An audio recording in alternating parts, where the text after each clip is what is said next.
خاورې سپیره شوه سپیره په خبرونو کې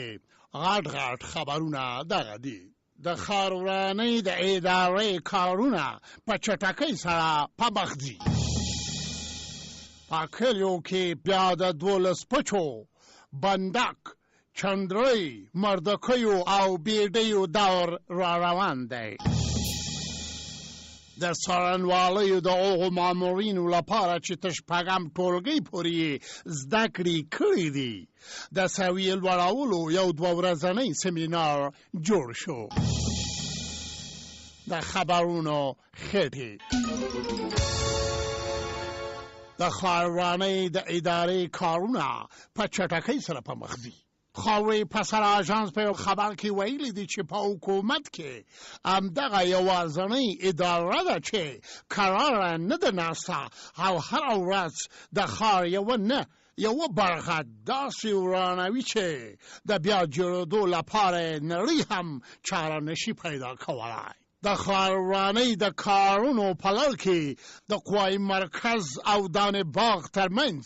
د مارکیټونو ورانول د کوټې سنګي او پل سوخته ترمنځ د ودانیو او دکانونو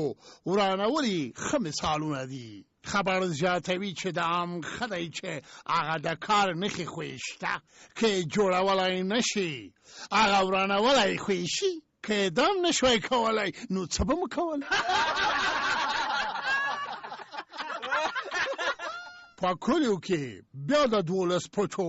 بندک چندرۍ مردکیو او د بیډیو دور روان دی در پدر آژانس خبر راکوي چې په زیاتره کلیو کې د کار او کسب د نشتوالي او زیاتره خلکو په تیره ځوانانو د بیکارۍ له امله هغه دور را روان دی چې 40 کاله مخکې تیر شوی و او ځینو خلکو به اوس هم ارمان کاوه چې څه د بیکارۍ او بیغمۍ وختونه و چې سهار به پچیس او بیډۍ ته کېناستو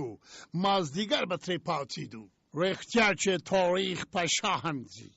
او دغه دی زموږ د هېواد تاریخ له موبایل سره د پچیس 12 بچو بیډیو او مردکیو زمانې ته په شا روان دی د خبرونو بیخ